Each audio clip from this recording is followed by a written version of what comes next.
Yeah, I remember the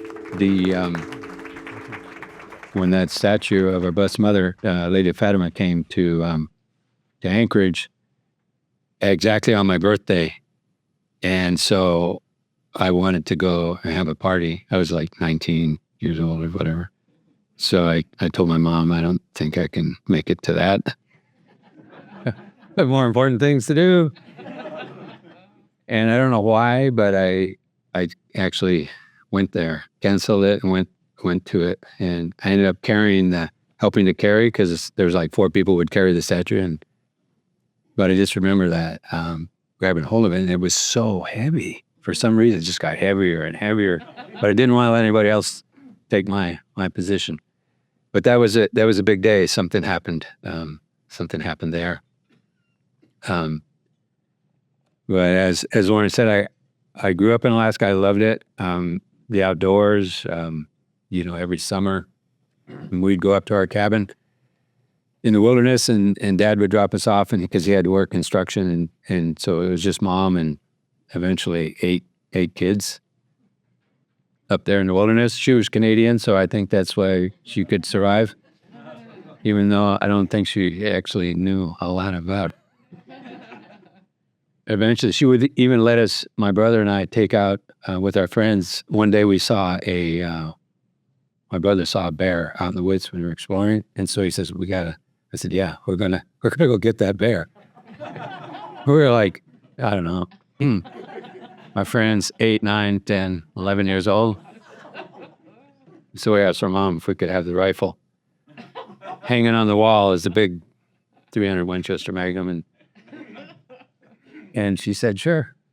So we said, yeah, we're just going to go exploring, and just in case, it'd be good to have something like this. Okay.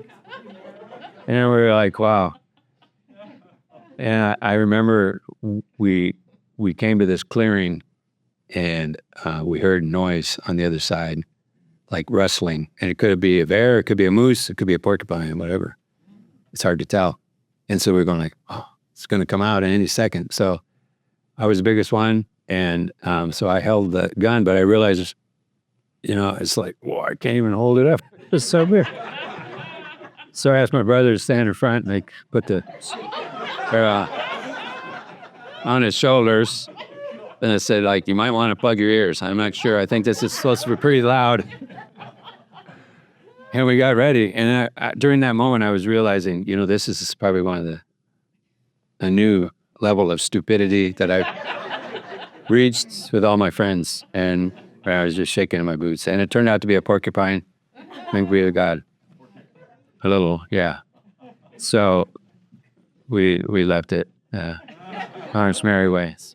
But we had a lot of adventures up there in the wilderness. And but getting to the one of the things I contributed my vocation to, besides Our Lady of Fatima, there's so many things along the way.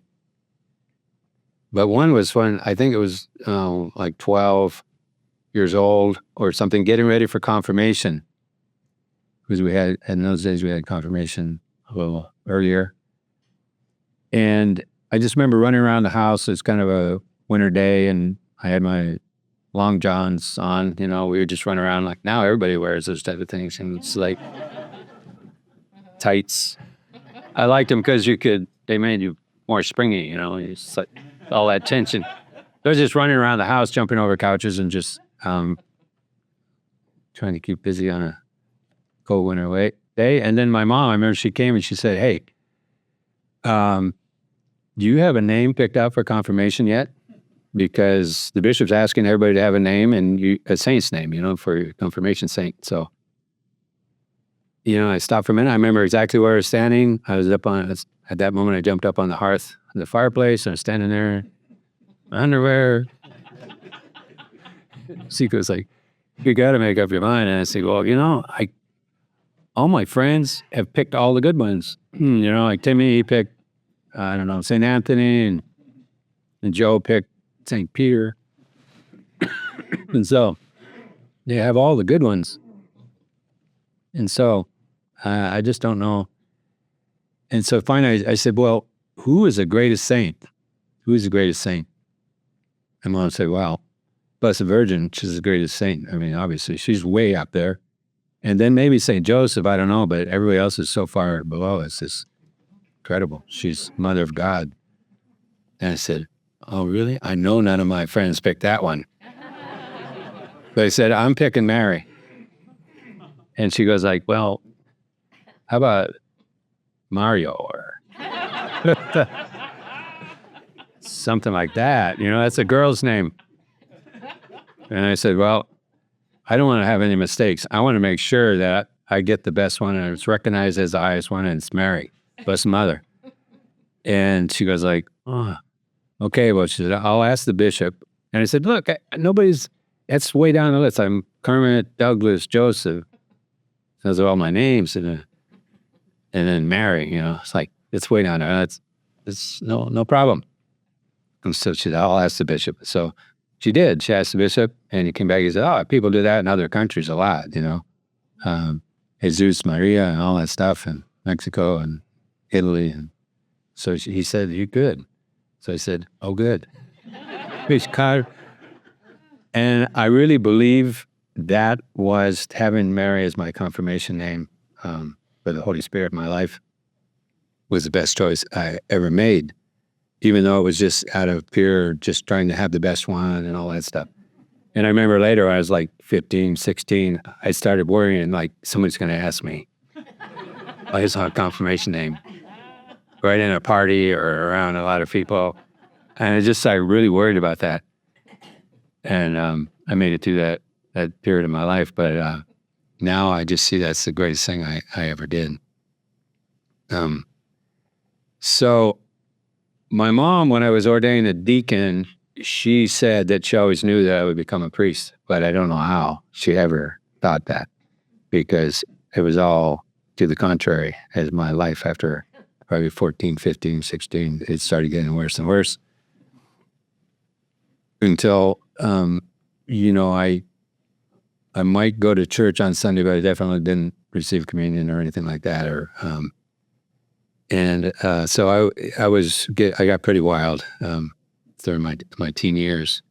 And in the meantime, I was working construction, and I worked in the oil field for a few years, and then my brother and I started a little well drilling company.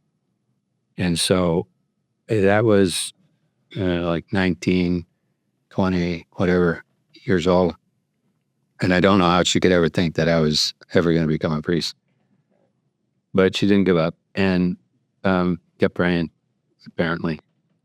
But I remember then the first probably time, well, there's so many things that led up to it. Like one time we were drilling a well, my brother and I, and we were getting behind. It was a pretty tight year, and we needed to make money. So we were drilling for this Mormon guy, and it was on Sunday. So we said, well, let's fuck on Sunday, obviously, got to get this well done. So we worked there. We fired up the rig, and this guy came out, and, he there's a lot of women in that house. He was like, this is a Mormon. And he comes out and he goes, shut her down, boys. And we were like, what? You don't want the well, right? And he goes like, no, you work on Sunday, you can just shut her down and drive it off my property. I don't work on Sunday, and I don't really appreciate that. And so we were just like, okay, don't worry. Oh yeah, we won't work. We'll, and everything. And we got it smoothed over, and then we drove off, and we were just going like, wow, that guy was a Mormon. We're supposed to be Catholics. And here we are working on Sunday and all that. And so we made up, we weren't really even going to church or anything, but we just said, you know what? We'll do it right, or we'll lose our business. We're not going to work on Sunday anymore. And then we got a little miraculous medal and hung it on the mirror of the drilling rig. And that was just one of those little moments where I think we got grace, at least, yeah. And then there was another moment where we would try to get up early and go to work and work all day and put a long day in. But no matter how hard we tried, we couldn't get out of the yard till 9 or 10 o'clock in the morning. And we were just like, my brother's I thought he was really getting grumpy. We're always arguing and fighting about stuff and everything. And I just said, man, you're just such a grumpy person, blah, blah, blah. And then I just thought, you know what? I'll go to Mass because we're not getting out of here anyway. And I started going to Mass. That was one of the things. I started going to Mass. And it was like daily even at a later point. And then I realized then we didn't fight anymore. Everything was smooth. And I was the problem. And it took me a while to realize he worked hard. But anyway, there's a little bit before that, there was a moment when I was coming home from a party. I don't know if it was Halloween or what, but and I was like, I had been doing pretty good. I was coming home and I had a little cabin up in the mountains in Anchorage, and it was beautiful, middle of winter, and snow out everywhere, and the moon was out, really full moon, and so it was just glowing everywhere, and I didn't have to use headlights. I was just driving, no headlights, because everything was just glowing. And I remember going up this hill before going down into Bear Valley where my little cabin was, and as I was cresting the hill, just this word or something just popped in my head. It was just like priest. It's like, well, what is that? And then again, priest. And I was like, no way. And I just turned on the radio, turning that loud. I don't want to hear this. I do not want to hear this. And then I started thinking, I was like, oh, well, that's just because God wants me to start going back to Mass and maybe go to confession for the first time in I don't know how many years, and, start doing that. And I knew it was one of those things where you knew deep down inside what it was, but you didn't articulate it in your mind because you didn't want to hear it. You didn't want it, but it was like subconscious. It was down there. And it was like, don't go down there. Don't go down there. And so I was like, no, I'll go to Mass and stuff like that. Okay, yeah. Changed my life a little bit. And so I started doing that and trying to, but at the same time, I started going to even more parties, trying to keep myself really distracted so that I couldn't hear that inspiration. But it didn't work. People would just come up to me and say stuff that they didn't even know, but I knew. It was just like, boom, bam, it's Nash. And getting hit all over the place. So that was kind of, the beginning. And so then I did start going, I thought, well, I'll start praying. And I went to my little cabin, and I looked on my little coffee table, and I noticed there's no Bible on this table. In our home, when we grew up, we always had a Bible on the table. Nobody ever opened it. But it was on the table. I think it might have had some birth records or some kind of thing in there. And I go like, I don't know, I got to get a Bible. I'll put it on my table. And so I went down to downtown to a little bookstore that is, I think the Catholic Daughters or something ran this little bookstore. I went in there, and there's this little old nun, and she looked like a good little witch from, I don't know, skirt. I shouldn't say this, but she looked like a little witch or something, and she was just like, And so then I said, oh, okay. She said, what would you like? And I said, well, I'm trying to get a Bible. I want a Bible. And so she said, oh, okay. And she went out, and she comes in with this Bible. Very weighed 100 pounds, something like that. She could barely carry it. It's like huge with the gold things on the outside and the borders and stuff. And like, then it was about how much it weighed, like 400 pounds, $400. And she goes, how about this? And I go like, wow, that's a lot of money. I was thinking something a little smaller. Okay. So she went and got another one, and it was just a little smaller than that one.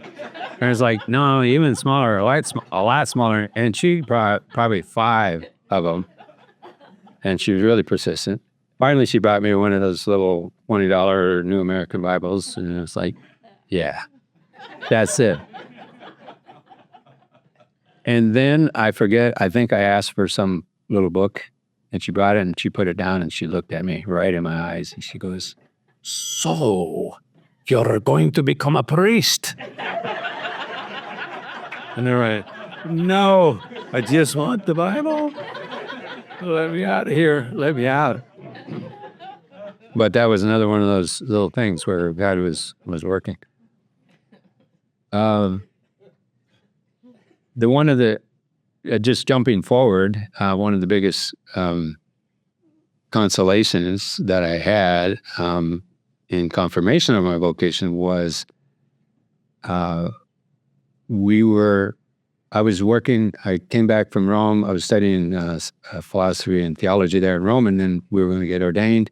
So we had a little work as a deacon. I came back to the United States. I was driving around doing vocational work. I always did vocational work when I entered the seminary, right from the novitiate, actually. And so I was up in Canada, driving down in a 15-passenger van with another seminarian, and he was working on the computer, which at that time was like EasyLink or something. That was way back. And we get messages, send them over to Rome, and see how we're doing and whatever. And so I was driving, and he was like, "Oh, I just got a message.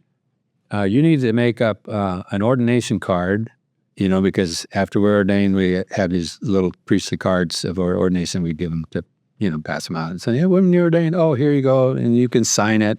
Especially the little seminaries, they love to have one signed by one of the priests and whatever. So he said, "You gotta come up with a scripture passage and stuff like that, and then and he said, by the way, it looks like you're gonna be ordained by Pope John Paul." I was like, "You got to be kidding!" Wow. And that's one thing I never believed, or I never let myself believe, even when we were like in spiritual exercises 8 days before our ordination, praying, getting ready. I still didn't let myself believe it because it was just too good, and it was too easy for him to be taken off some other part of the world. And oh, sorry, I have to skip that one. So I didn't believe it until I was walking across the square of St. Peter's, getting off the bus and walking across, and they're going like, "Hey, he's gonna do it." And I was like, wow. But anyway, driving along, and they said, "Okay," he says, like, "get a little scripture passage and what you want to put on there and all that."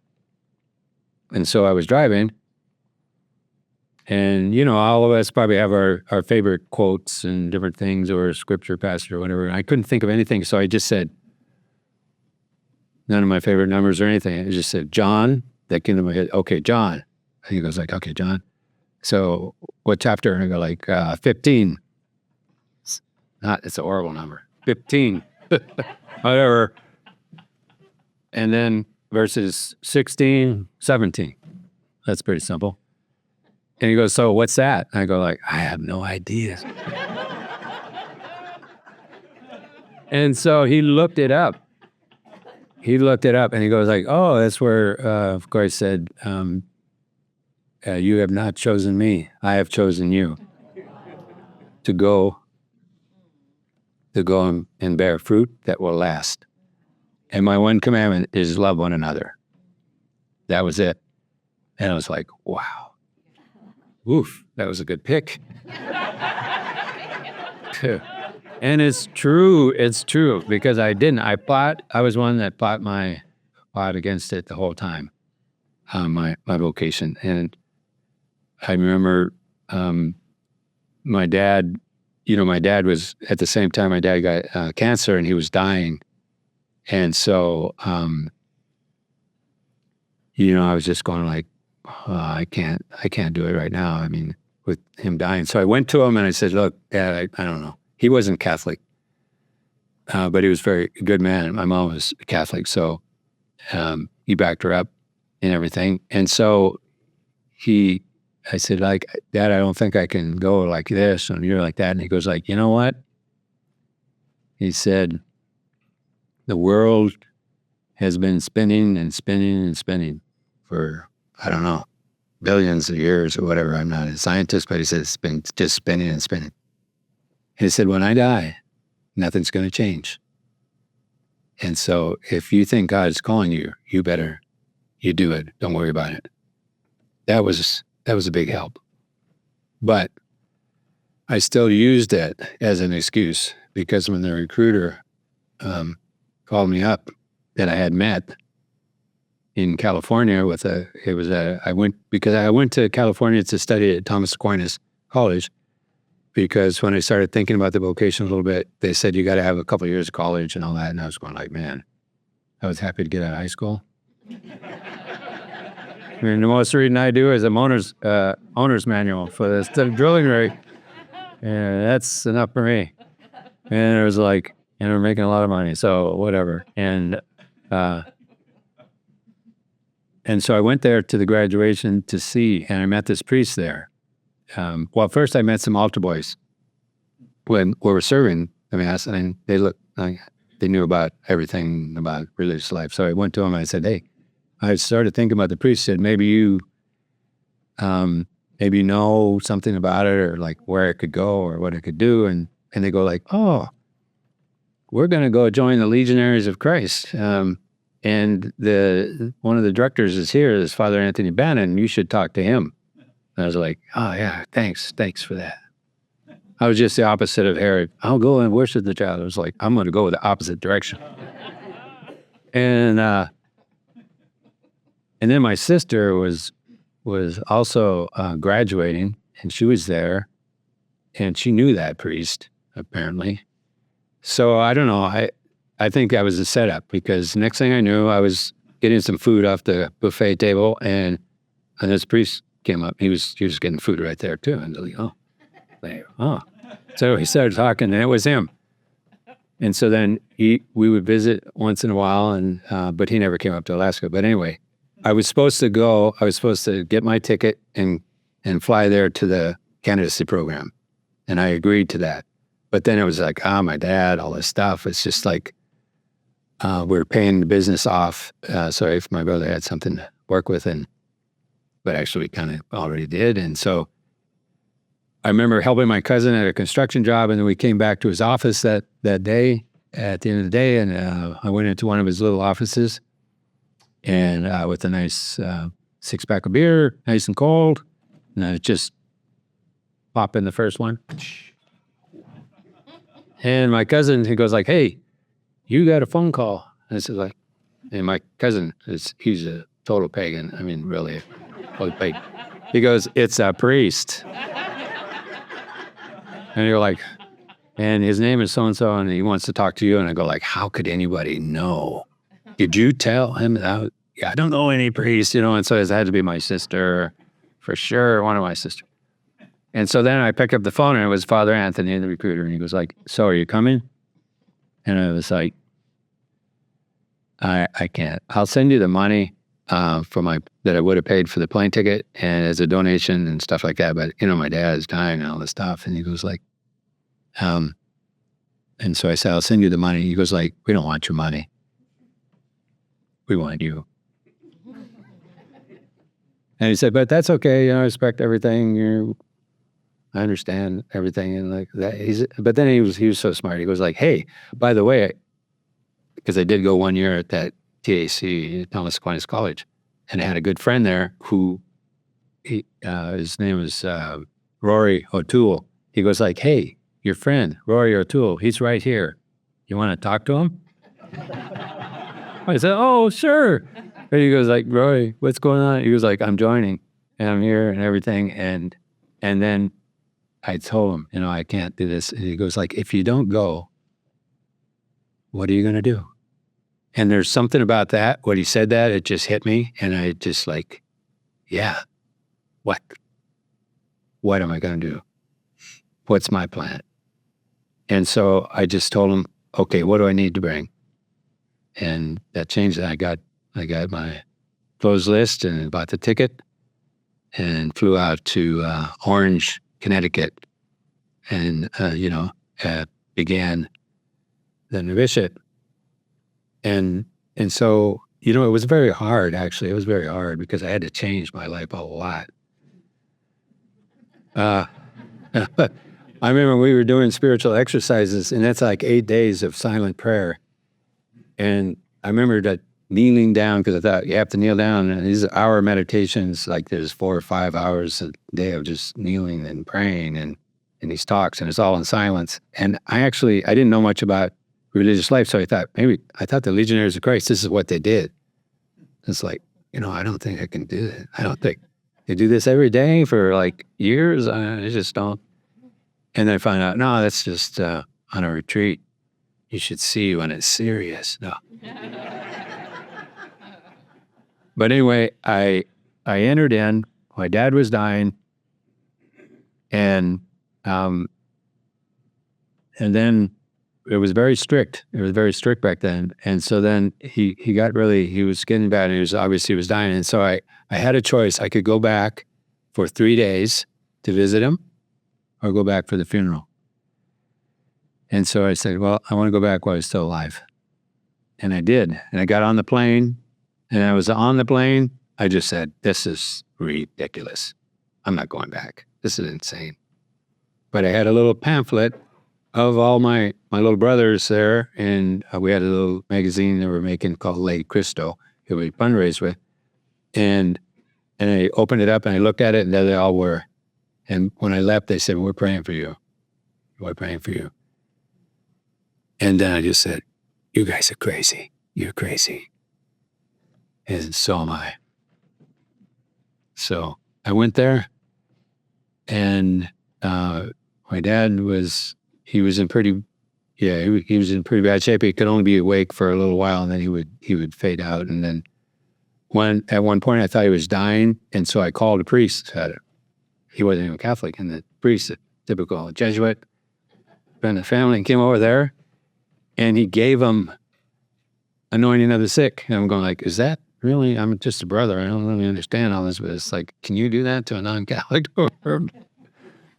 But he was laying in his bed, and he was just like he was just in pain and twisting and unconscious and groaning and all that. And the priest just gave him anointing, and he just was peaceful, the most peaceful I've ever seen anyone. And I saw that sacrament, and I was like, wow. And so then later, he was awake for a little while, and I was talking to him, and I said, well, Dad, what do you think about your life?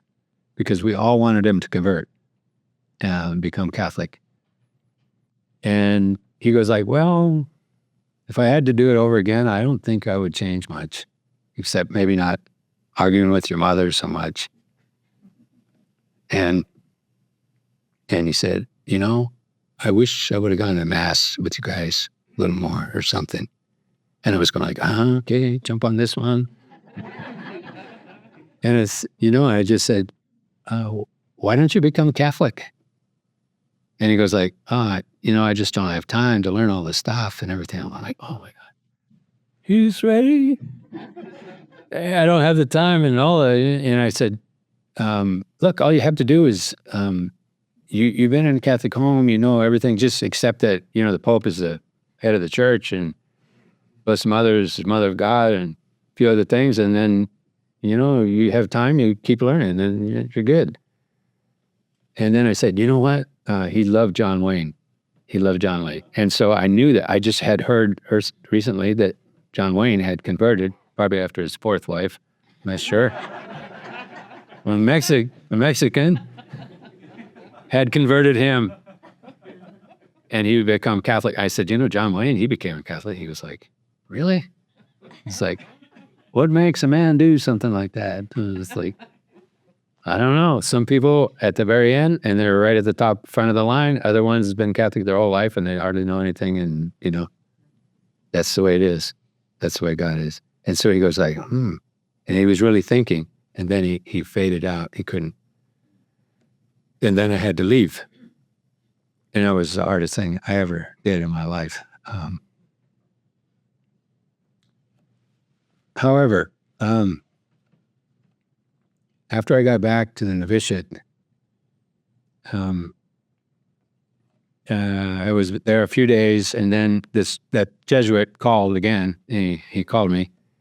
That same Jesuit had anointed him, and he was like, today, your father came into the church.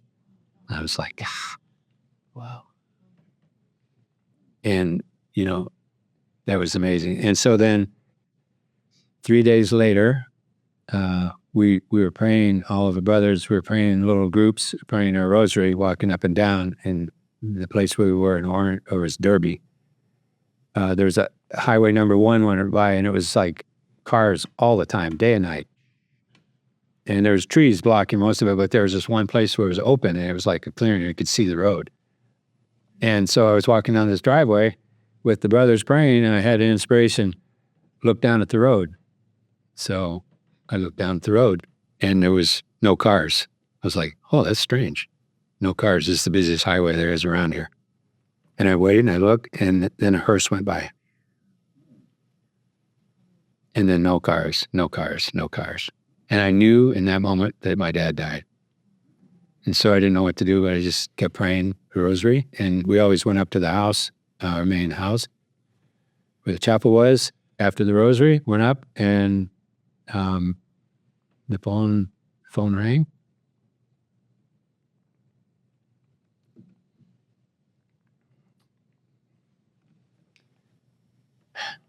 And it was that Jesuit again, Father Burns. And he goes, your dad died. But that's another one of the most, as you get older, this start happening more frequently, so get ready. But it was one of the most beautiful things that ever happened in my vocation, because it was like God was saying, look, if I don't take care of my priest's family, who am I going to take care of? And so that was a beautiful part of my vocation that helped me to just, whatever happens, just do it. Get out there, fight, take it on, interior or exterior battles, it doesn't matter. Like we'll read in Sunday's Mass, readings coming up where our Blessed Mother at the wedding feast at Cana, she doesn't speak much, but she is the most closest person to God could ever be, and she just says to those servants, do whatever he tells you. She brings you to Jesus and says, do whatever he tells you. And that's all we have to do, really. Just be brave and try to do whatever he tells you. And sometimes, believe me, when he tells you things, it's like, I don't want to do that. That's too hard. That's too scary. And so now I've developed the habit of when the Blessed Mother or when Christ asks me something and it's like too scary, I go like, you got to ask Mary first. And she says, okay, okay, I'll do it. I'll do it. And it kind of gives you a safety net because she's a lot more compassionate in the sense of gentle and ease you into it. So, that's the basic thing. And then, eventually then I was ordained by Pope John Paul after seeing him a lot in Rome. The guy was amazing. He was a saint. He was just like talking to God in heaven but very, very focused on whoever is in front. He would look at you, he would shake hands with you, and he would be thinking about you and talking to you. And he was like that. He was just so amazing. A lot of experiences in Rome with him, and then getting ordained. That's the last thing. I just remember laying on the floor of St. Peter's when they're doing the litanies of the saints, since they're all stretched out there. And then my heart started beating so hard that I thought, I'm going to die. I'm going to die. Wow, this is too much. And it was just way over my head. And then I started thinking, whoa, wait a minute. I got to get up there. I got to get ordained, and then I'll die. I won't have. And then I'm the most lazy person in the world. I was like, I won't have to work. I won't have to do all that stuff, all those hard legionary things. And so I just got to make it up there, and I did. I made it, and then I was ordained, and then it was like, no, man. God was saying, we got too much invested in you. You're gonna have to we're gonna have to work a long time. But it's been an incredible adventure, and ever since then, I've been working, looking for vocations. That was my apostolate for probably 30 some years until just recently, and I still doing it. I'm trying to actually get back into it. But I was just traveling on the road all over the United States and Canada and everywhere for years and years, and that's how I got into youth work, because you see that the nucleus, I think the nucleus of everything is the vocation to the priesthood, because that brings the Eucharist, that brings the life of Christ. But to do that, you have to have good families. And so you have to work with families, provide them with the support they need to become really good Catholic families. And their youth, they need formation in their faith and things that will make them go out and do apostolic things, so that they can experience Christ in their life, because they're just good kids. We're all just good until we stretch a little and do something scary, and then we realize Jesus is at my side. And then it's a personal thing.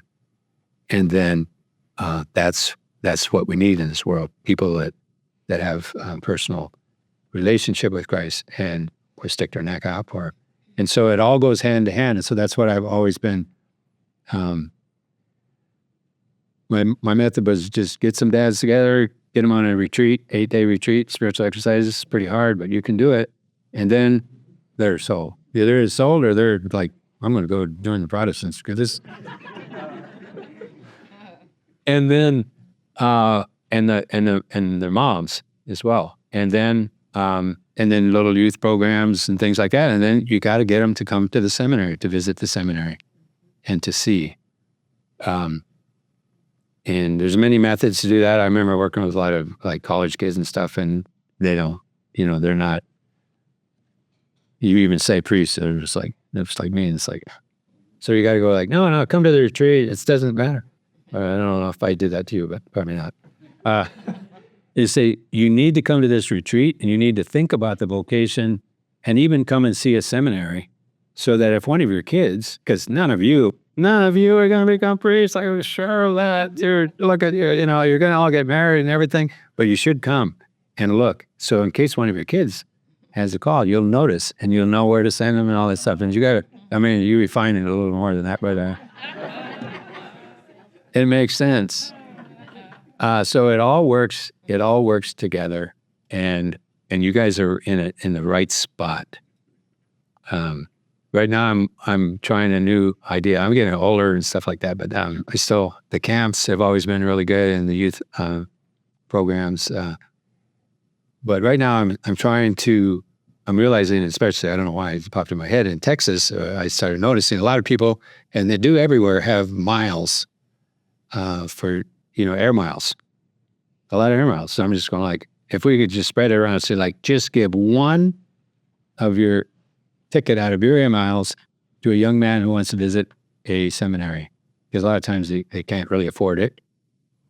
And so it's just like getting people to donate that one per year, air miles, and people that do have them, and you just ask them. And so then it would set up a little network, and then somebody who's kind of keeping track of who said they would do it.